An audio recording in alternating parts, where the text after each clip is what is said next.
ተፈላጊ ሰው እንድትሆኑ የሚያደርጉ ነገሮች። የሚፈለግ ሰው መሆን ማለት ብዙውን ጊዜ ሰዎች ከናንተ ጋር ለመሆን እናንተን ለማወቅና በህይወታቸው ውስጥ ሊያካትቷችሁ እንዲፈልጉ የሚያደርግ ልዩ ባህሪን መፍጠር ነው።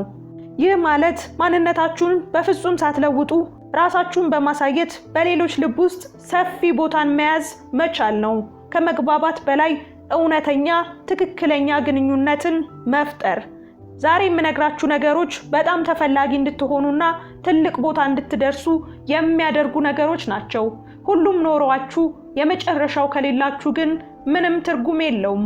ሰላም ውድ የቻናላችን ተከታታዮች እንደምን አላችሁ?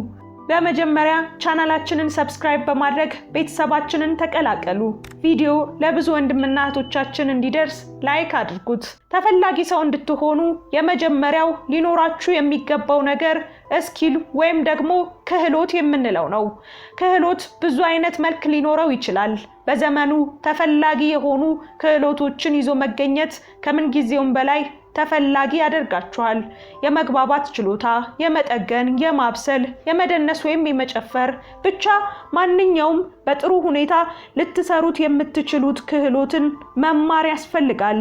ከላይ ከዘረዘርኳቸው ውጪ ሌሎች ብዙ ክህሎቶች አሉ። የትኛው ከኔ ጋር ይሄዳል የሚለውንና ፍላጎት ያላችሁን መርጣችሁ መማርና ማወቅ ትልቅ ነገር ነው። አንዳንድ ጊዜ ክህሎቱን የምትለምዱበት ወይም የምትማሩበት አጋጣሚ ወደ እናንተ ሊመጣ ይችላል። በቤተሰባችሁ፣ በጓደኞቻችሁ አሊያም በስራ ቦታችሁ ምክንያት የምትለምዷቸው የተለያዩ አይነት ክህሎቶች ይኖራሉ። እነዚህን ክህሎቶች እንደ ቀላል አለማየትና ማሳደግ መጠቀም ያስፈልጋል። ሰዎች ስፔሲፊክ የሆነ ነገር ላይ ዕውቀትና ችሎታ ሲኖራቸው ይፈለጋሉ። ስለዚህም ክህሎታችሁን ለማሳደግ ሞክሩ። በተለይም ደግሞ አሁን ባለንበት ሰዓት ከቴክኖሎጂ ጋር የተያያዙ ሶሻል ሚዲያ ላይ ለመስራት የሚያስችሉ ክህሎቶች በጣም ተፈላጊ ናቸው።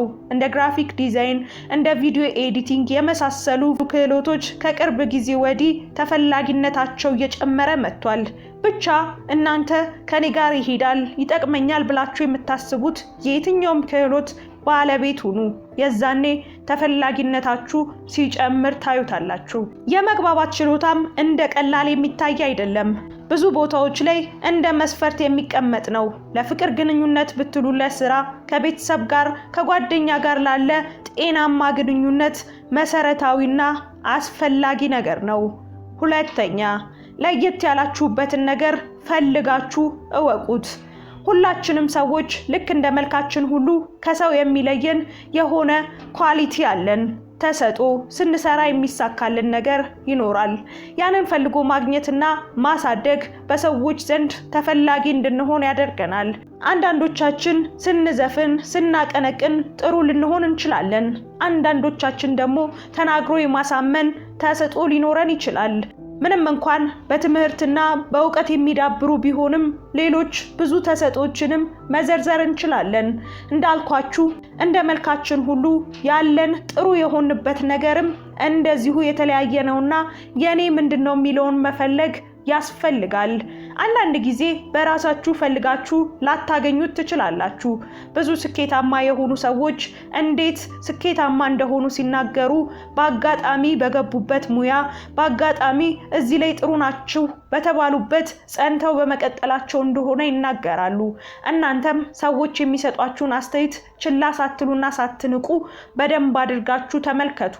ብዙ ሰዎች ይሄን ብታደርጉ፣ ይሄን ብትሰሩ፣ እንደዚህ ብትሆኑ የሚሏችሁንና የሚያደንቋችሁን ነገር በደንብ አድርጋችሁ ትኩረት ሰጥታችሁ ያዙት።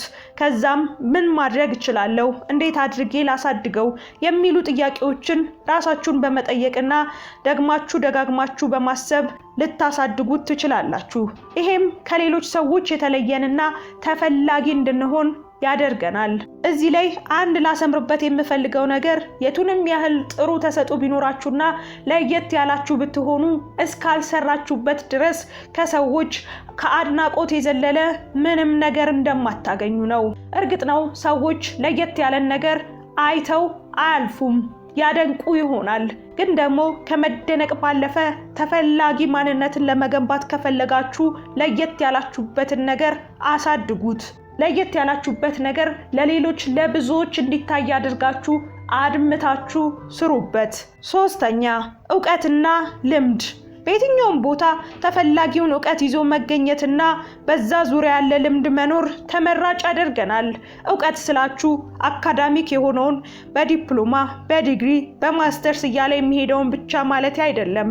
በተለይም አሁን ባለንበት ዘመን ስለምንም ነገር ለማወቅ ፍላጎት ያለው ሰው ኢንተርኔት ላይ በቀላሉ ራሱን ማስተማር የሚችልባቸው ብዙ መንገዶች አሉት። በአንድ ነገር ላይ ጠለቅ ያለ ዕውቀት ሲኖራችሁ በዛ ዙሪያ ገለጻ እንድትሰጧቸውና እንድታማክሯቸው ሰዎች ይፈልጓችኋል። ዛሬ ላይ የምትፈልጉት ነገር ምንም ይሁን ምን በቂ ጥናትና ምርምር እስካደረጋችሁ ድረስ ዘመኑ በዛ ዙሪያ አቬሬጅ የሆነ ዕውቀት እንድትይዙ ያግዛችኋል። ከዛም ልለፍ ካላችሁ መሄድ ትችላላችሁ። ዋናው ነገር ለጉዳዩ ማወቅ ለምትፈልጉት ነገር የሰጣችሁት ጊዜና ትኩረት ነው። አካዳሚካሊም ቢሆን ባላችሁ ዕውቀት ተፈላጊ ትሆናላችሁ።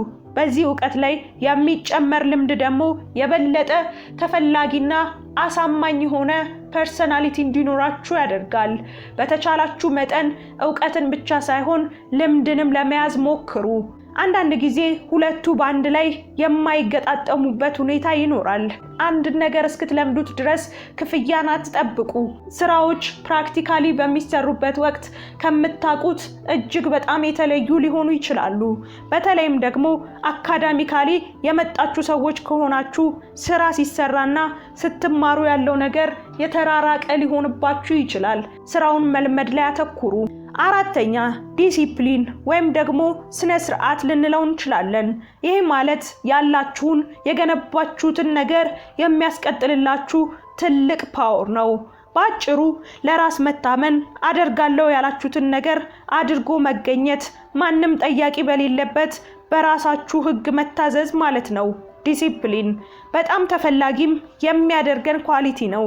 ሌላኛው ከሰዎች ጋር ባለን ግንኙነት፣ ባነጋገራችን፣ ባለባበሳችን፣ በአጠቃላይ የሰውነት እንቅስቃሴያችን ኮንፊደንስ እና ስነ ስርዓት ሊኖረን ይገባል። ድምጻችንን ቀነስ አድርገን ረጋ ብለን ማውራት፣ የሰዎችን ሐሳብ ማስጨረስና ሰዎችን መረዳት፣ ጥሩ ያልሆኑ ነገሮችንም ስናይ በተረጋጋና በሰከነ መንገድ ለመፍታት መሞከር ይኖርብናል። ይህን ማድረጋችን በሰዎች ዘንድ የሚያሰጠን ቦታ የተሻለ እንዲሆንና ከኛ ጋርም መሆን እንዲፈልጉ ያደርጋቸዋል።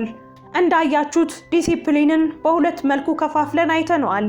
የመጀመሪያው ሰው ኖረም አልኖረም የምታደርጉት ነገር እናንተ የምታምኑበትና የምትፈልጉትን መሆኑ ነው።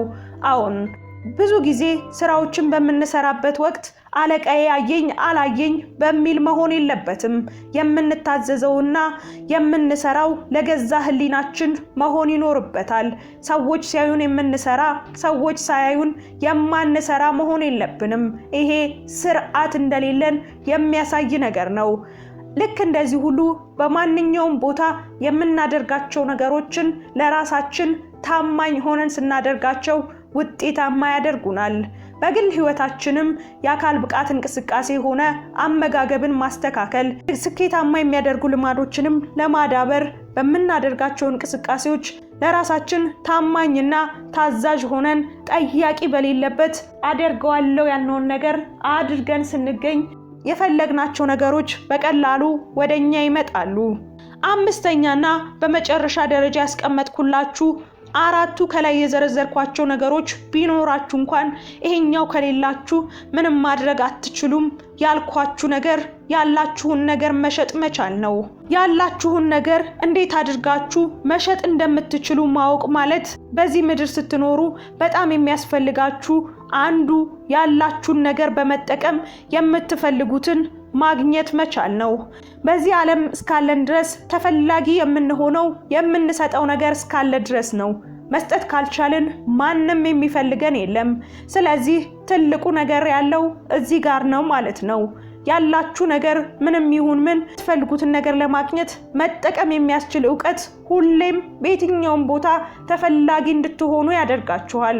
በተለይም አሁን ባለንበት የሶሻል ሚዲያ ዘመን ራስን በደንብ ማስተዋወቅና መሸጥ በጣም ወሳኝ ነገር ነው። አሁን ላይ የህይወት ታሪክ ይሸጣል። ለየት ያለ የሰውነት ቅርጽም ሆነ ተፈጥሮም ካላችሁ እሱም ይሸጣል። ስፔሲፊክ ነገር ላይ ዕውቀት ካላችሁ እሱንም መሸጥ ትችላላችሁ። ብቻ እናንተ ለመሸጥ ዝግጁ ሁኑ እንጂ ምንም የማይሸጥ ነገር የለም።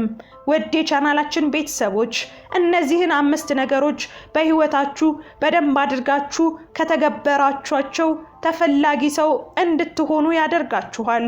ከነዚህ ከ5 ውስጥ የትኛውን እያደረጋችሁ እንደሆነ አስተያየት መስጫው ላይ አስቀምጡልን። ውድ ቤተሰቦቻችን ቪዲዮን ከወደዳችሁት ላይክ አድርጉት። ይጠቅመዋል ይጠቅማታል ለምትሏቸው ጓደኞቻችሁ ወዳጅ ዘመዶቻችሁም ሼር አድርጉላቸው። ሐሳብ አስተያየታችሁን ኮሜንት ላይ አስቀምጡልኝ። እወዳችኋለሁ። አመሰግናለሁ።